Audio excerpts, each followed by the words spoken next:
Have you ever loved somebody so deeply that their absence still echoes in your bones? Have you ever loved somebody who kept breaking you, and you stayed, because you thought maybe love was supposed to hurt that much?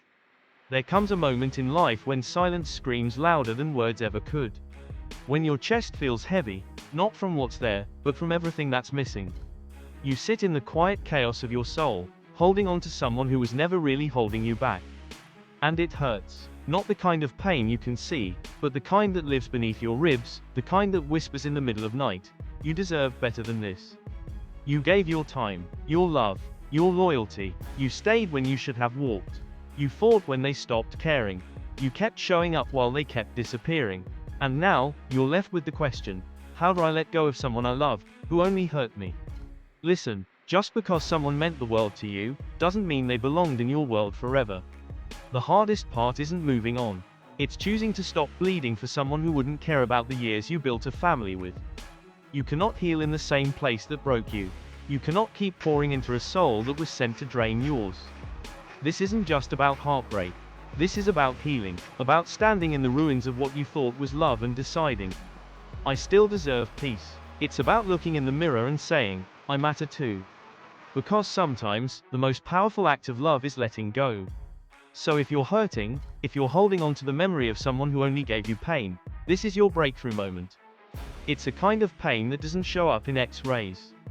It doesn't bleed, it doesn't bruise, but it burns inside your chest like a fire you can't put out.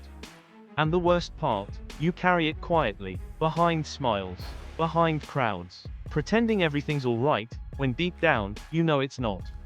You loved someone who hurt you, someone who looked into your eyes, and still chose to wound you.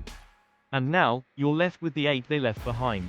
But listen, there is no shame in that pain. There is no weakness in your hurt. Don't let the world convince you that you should be over it by now. Pain doesn't move on just because the world keeps spinning. You're not dramatic. You're not broken. You're healing. And healing doesn't happen when you deny the wound. Healing happens when you look pain in the eye and say, yes, I'm hurting. Yes, it broke me. But I refuse to stay broken. I never have. People love to say, just let it go. Like it's easy. Like you didn't build memories with that person. Like your soul didn't trust them. Like you didn't see forever in their smile.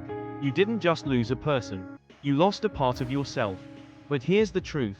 You can't heal what you won't admit is hurting. You can't overcome what you keep pretending doesn't exist. So let the pain speak.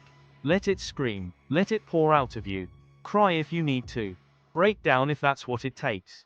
Because there is strength in surrender, power in honesty. You don't have to be the strong one every second of the day. Sometimes, the strongest thing you can do is whisper to yourself, I'm not okay right now. And that's okay, because that's where healing begins. That's where your rebirth starts. And one day, you'll look back on the pain that nearly destroyed you, and you'll realize, it was never the end. It was the beginning. The day you stopped chasing someone who couldn't see your worth was the day you started finding it for yourself.